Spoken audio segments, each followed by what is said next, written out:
Guys क्या आपको पता है ये जो बनी बंडल है, ब्लैक बनी बंडल, या अभी के टाइम पे काफी ज्यादा पॉपुलर और फेमस हो रहा है। इस ब्लैक बनी बंडल के बारे में जो बैक स्टोरी है तो आपको पता ही होगी, लेकिन गाइस मैं आपको एक और चीज बताता हूँ। बनी बंडल का एक नया पूरा सेट आने वाला है। ये ब्लैक बनी बंडल, फिर येलो बनी बंडल, फिर ये ऑरेंज टाइप का है और फिर पर्पल टाइप का। तो गाइस इसे देख के तो ऐसा लग रहा है कि शायद ये कोई ईवो बंडल होने वाला है। चलो इसके बारे में आपको आगे डिटेल में बताऊंगा कि आखिर हमारे इंडियन शोरूम में बनी बंडल जो है कब तक आने वाले हैं। बनी बंडल के फैक्ट को बिल्कुल मिस मत करना। और क्या आपको पता है अभी के टाइम पे स्टेट वॉर इवेंट से लोगों को वी बैच मिलने वाला है। स्टेट वॉर इवेंट चल रहा है ना अपने गेम के अंदर। हाँ, तो आपने भी सुना होगा कहीं ना कहीं कि भाई इस इवेंट से हम लोगों को वी बैच मिलने वाला है। अब ये वी बैच कैसे मिलेगा ये मैं आपको आगे बताता हूँ, और आखिर ये कितने लोगों को मिलेगा एंड गरीना फ्री फायर ने इसके बारे में क्या क्या है, चलो ये भी मैं आपको बताता हूँ। Back to back interesting and random facts की बारिश के लिए रेडी हो जाओ। आई एम डैम श्योर इस वीडियो को पूरा एंड तक देखने के बाद आपका रिएक्शन इस बच्चे की तरह होगा। फैक्ट नंबर 5, जब भी हम क्लैश कोड खेलते हैं तो ये तो आपको पता ही होगा, हर बार जब नया क्लैश कोड खेलते हैं तो उसमें रैंडम स्टोर आता है, और उस रैंडम स्टोर में कभी कभी डेजर्ट ईगल होता है, कभी कभी यूजी होता है, और कभी कभी तो ऐसा होता है कि M1917 गन भी आ जाती है। बहुत से लोग ऐसे होते हैं जिनको सिर्फ वो डेजर्ट ईगल वाला राउंड चाहिए होता है, क्योंकि वन टैप मारना है ना यार उनको। कस्टम में भी सेम ऐसा ही होता है, जब हम कस्टम बनाते हैं तो रैंडम कोई भी स्टोर आ जाता है, रैंडम स्टोर पे क्लिक करते हैं तो, लेकिन अगर हम कॉम्पिटिटिव स्टोर में क्लिक करते हैं तो उजी वाली गन आती है सिर्फ और सिर्फ। आप लोगों को पसंद आता नहीं होगा भाई, मुझे तो हर राउंड में डेजर्ट ईगल चलाना, मुझे वन टैप मारना है। तो कैसे आप कस्टम में हर बार डेजर्ट ईगल ला सकते हो? उसके लिए भी मैंने आपके लिए एक ट्रिक लाई है। अगर आप उस ट्रिक को यूज करते हो तो आपके क्लैश कोड में हमेशा डेजर्ट ईगल वाला ही राउंड आएगा। जिसके लिए मेरे पास 2 ट्रिक है, एंड वो दोनों ट्रिक कौन कौन से सिचुएशन में वर्क करते हैं ये भी मैं आपको बताऊंगा। पहले ट्रिक की तरफ बढ़ते हैं। जब भी आप कस्टम बनाओगे तो आप normally custom banana, password and all होता है उसे अपने हिसाब से लगाना, कोई भी चेंजेस मत करना। फिर आपको गेम के अंदर क्या सेटिंग करनी है वो वाले ऑप्शन में आना, फिर यहाँ पे पहले कॉम्पिटिटिव मोड सिलेक्ट कर लेना, और उसके बाद अपना अनलिमिटेड एमो एंड जितने कॉइंस चाहिए, कितने राउंड चाहिए वो सब सिलेक्ट करना। उसके बाद गाइस आप लोगों को रैंडम स्टोर सिलेक्ट करना है। अब जैसे ही आप रैंडम स्टोर को सिलेक्ट करोगे वैसे अनलिमिटेड एमो वाला जो ऑप्शन है वो डिसेबल हो जाएगा, तो उसे फिर से इनेबल करना पड़ेगा। उसके बाद गाइस आप कस्टम बनाओ और उसके बाद जो भी बंदे आपको ऐड करना है वो सब ऐड कर लो। अब यहाँ पे आप लाइव प्रूफ देखते हो, मैंने यही ट्रिक को अप्लाई किया एंड मेरे गेम में डेजर्ट ईगल आ गया। ये ट्रिक गाइस तभी वर्क करेगी जब आप दिन का पहला कस्टम खेल रहे हो। सपोज आपने बस 5 मिनट पहले कस्टम खेला है कोई दूसरा वाला, और फिर आप सोचो कि ये ट्रिक को अप्लाई करूंगा तो नहीं, फिर नहीं होगा। अगर हम पहले से कस्टम खेल रहे हैं तो उस टाइम पे ट्रिक को अप्लाई कैसे करना है? तो गाइस चीजें बिल्कुल सेम रहेगी। आपको पहले कस्टम बनाना है, आईडी पासवर्ड लगाना है, उसके बाद जैसा मैंने आपको पहले बताया था कॉम्पिटिटिव मोड को सिलेक्ट करना है एंड बनाना है, बस सेम पूरा बना लिया कस्टम अपना। जब कस्टम बन जाए तो अपने फ्रेंड्स को इनवाइट कर लेना। उसके बाद आप जाना सेटिंग के अंदर, फिर वहां पे रैंडम स्टोर सिलेक्ट करना,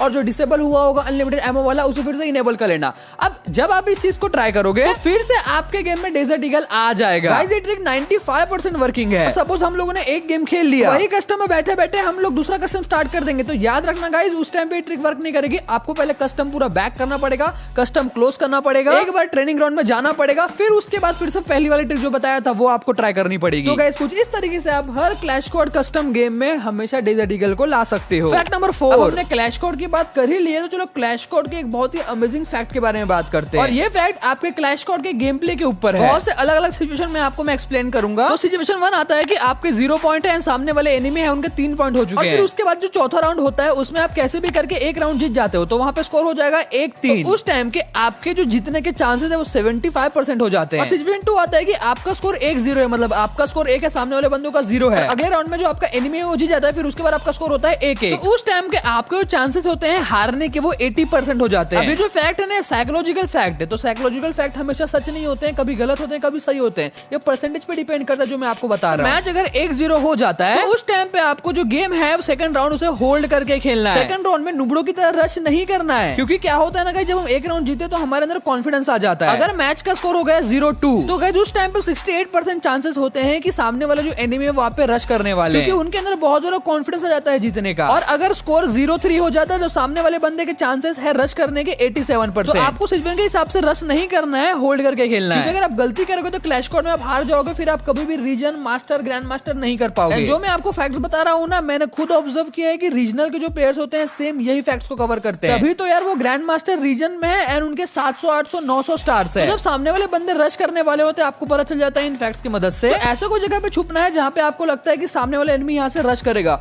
और जैसे ही रश करेगा वो आपको उसके ऊपर अचानक से फाइट कर देना है, जिससे 92% चांस ये होते हैं कि सामने वाला बंदा डर जाएगी भाई ये बंदा आया कहाँ से, और 92% चांस बन जाते हैं कि अब वो राउंड जीत जाए। मैं आसान भाषा में कह रहा हूँ कैम्प करना सीखना पड़ेगा आप लोगों को। और कुछ गन्स होती है लाइक AWM, M500, इनको जितना हो सके उतना इग्नोर ही करना। और कैरेक्टर्स में आप लोगों को आलोक NK को इग्नोर करना है। कुछ लोगों को शायद बात बुरी लगेगी लेकिन इग्नोर करना पड़ेगा। साथ ही साथ क्रोनो को भी इग्नोर करना है, और एक और चीज कटाना जो होता है उसे भी इग्नोर करना है। कटाना से मारने में मत भिड़ जाना, पहले राउंड तक ठीक है, अगर दूसरे तीसरे राउंड में भी कटाना से मार रहे हो तो कल्याण हो गया। और अगर आपको लग रहा है कि सामने वाले बंदे प्रो है, अगर आप 2 राउंड हार जाते हो तो 2 राउंड के बाद आपको अपने 4 के 4 टीममेट साथ में रह के फाइट करना है। अगर 4 बंदे डिमिट्री यूज कर रहे हैं आगे, तो 3 बंदे आगे होने चाहिए और 1 बंदा पीछे होना चाहिए, जो कि थोड़े दूर पीछे से छुप छुप के ग्रेनेड मार सके और कवर दे सके आपको। एक बात हमेशा याद रखना, डिमिट्री वाले हमेशा झुंड में ही आते हैं। और मेन पॉइंट, जैसे एक बंदा डाउन होता है वैसे आपको चारों के चारों बंदे रश कर देना है, तभी अप्लाई करना अगर ये फाइट शॉर्ट रेंज में होती है। तो गाइस ये थे कुछ फैक्ट्स, ये थे कुछ ट्रिक्स जो कि रीजनल प्लेयर यूज करते हैं। फैक्ट नंबर 3, गाइस जो ब्लैक बनी बंडल्स है ये हमारे इंडियन सर्वर में कब आने वाले हैं। मैं आपको एक और चीज बताता हूँ कि जो 4 के 4 बंडल्स है ना, ये एक ही साथ एक ही इवेंट में आने वाले हैं। और शायद से जो पुराना वाला बनी बंडल है ना, ये भी उसी इवेंट में आने वाला है। ईवो बंडल तो मेरे हिसाब से नहीं होने वाला है, एक सेट्स के बंडल होने वाले हैं। मतलब एक ऐसा इवेंट होगा जिसमें सारे के सारे बंडल एक साथ देखने मिलेंगे। अब मैं ऐसा क्यों कह रहा हूँ कि ईवो बंडल नहीं होने वाले हैं, क्योंकि बहुत से सर्वर में आ चुका है ये बंडल, ब्लैक बनी बंडल। उसमें बस ये नॉर्मल बंडल था, अलग अलग बंडल से। ईवो बंडल नहीं थे कि भाई एक ही बंडल को आप कलर चेंज कर पाओगे। अब बात आती है कि भाई हमारे इंडियन सर्वर में कब तक आने वाला है ये इवेंट। तो गाइस इसके चांसेस 95% है कि इस ओबी अपडेट में ये इवेंट हमारे इंडियन सर्वर में नहीं आने वाला है। ये जो इवेंट है ये हमारे इंडियन सर्वर में आएगा 6th एनिवर्सरी में, मतलब जो अगला ओबी अपडेट होगा ना उस ओबी अपडेट में आएगा। क्योंकि गाइस 6th एनिवर्सरी में कुछ तो स्पेशल चाहिए ना। गरीना फ्री फायर को पता चल गया है कि भाई इस बंडल का क्रेज कितना ज्यादा है ऑडियंस के बीच। 6th एनिवर्सरी मतलब जो नया ओबी अपडेट आएगा ना, उसके बाद ये बंडल हमारे गेम में देखने मिलेगा। और ये कब तक देखने मिलेगा,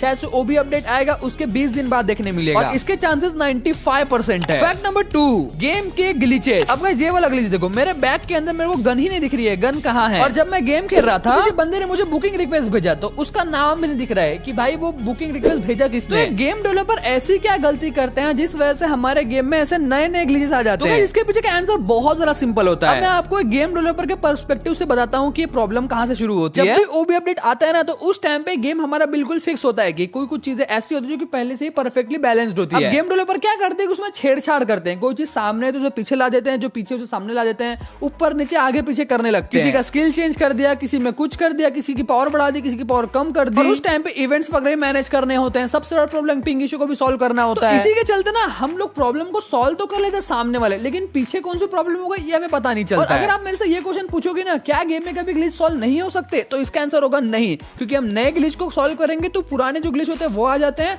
अगर पुराने ग्लिच को सॉल्व करेंगे तो कोई नया ही ग्लिच आ जाता है, जैसे कि मैंने आपको अभी दिखाया था। ग्लिच सॉल्व करना ये कभी भी पॉसिबल नहीं है, हमेशा गेम के अंदर ग्लिच रहेंगे ही रहेंगे। वेट करो, उस पुराने ग्लिच को सॉल्व करेंगे, फिर एक नया ग्लिच आ जाएगा। फैक्ट नंबर 1, जो कि है वी बैच रिलेटेड। क्या स्टेट वॉर्स में हम लोगों को वी बैच मिल रहा है? आपने काफी सारे यूट्यूबर के वीडियोस में देखा होगा। जब मुझे किसी एक यूट्यूबर का वीडियो रिकमेंड हुआ तो मैं खुद शॉक हो गया, ये कैसे पॉसिबल हो गया यार। जब मैंने गेम करने जाके इवेंट सेशन चेक किया स्टेट वॉर्स वाला, तो वहां तो ऐसा कुछ नहीं लिखा था। तो वो यूट्यूबर्स क्या कहते हैं पहले उस बारे में सुनते हैं। यूट्यूबर्स का कहना है हर स्टेट में जो टॉप 10 करेगा, जैसे मैं महाराष्ट्र में रहता हूँ, स्टेट वॉर्स में जो बंदा टॉप 10 करेगा महाराष्ट्र में, और वैसे ही यूपी और जितने भी स्टेट्स है वहां से जो बंदे टॉप 10 करेंगे स्कोर के मामलों में, उन सबका एक टूर्नामेंट कराया जाएगा। टूर्नामेंट भी ऐसे होंगे, सेमीफाइनल फिर फाइनल। तो जो बंदा फाइनल में बुझा करेगा ना, उस एक बंदे को वी बैच मिलेगा। अब ये सुनकर तो भाई मैं खुद शॉक हो गया। ऐसा हो सकता है कि शायद कोई नया बैच उस पर्टिकुलर बंदे को मिल जाए क्योंकि उसने स्टेट वॉर जीता है, बट वी बैच तो नहीं मिलेगा, क्योंकि आज के टाइम पे जो वी बैच है वो सिर्फ यूट्यूबर्स को मिल रहा है। गरीना ऐसा कुछ सोच रहा होगा कि भाई एक नया बैच बनाएंगे और स्टेट वॉर जो जीता है उस बंदे को दे देंगे, तो ऐसा पॉसिबल है। मैं ऐसा नहीं बोल रहा हूँ कि नहीं है, बट यार वी बैच तो नहीं मिलेगा। कोई भी ग्लिच लगा लो या फिर कुछ भी कर लो, वी बैच को तो भूल ही जाओ। मैंने रिसर्च किया कि भाई ये जो पॉइंट है ये उठा कहाँ से, स्टेट वॉर में हम लोगों को वी बैच मिलने वाला है। तो मुझे पता चला कि कोई एक डाटा माइनर है, उसने ये लिख किया है कि स्टेट वॉर जो जीतेगा टूर्नामेंट उससे मिलने वाला है वी बैच। फिर भाई बस यूट्यूबर्स लग गए, क्योंकि यहाँ पर गरीना ने कुछ भी अपने साइट से ऑफिशियली कंफर्म नहीं किया है कि टूर्नामेंट जीतने वालों को वी बैच मिलने वाला है। डाटा माइनर्स वो होते हैं जो कि गरीना फ्री फायर के अंदर के इवेंट्स को लीक करते हैं। फालतू कुत्तों की तरह मेहनत मत करो, स्टेट वॉर्स में जो रिवॉर्ड है वो मिल जाएगा, लेकिन वी बैच तो आपको नहीं मिलेगा। करता हूँ आप लोगों को आज का वीडियो पसंद आया होगा। वीडियो पसंद आया तो वीडियो को लाइक कर देना,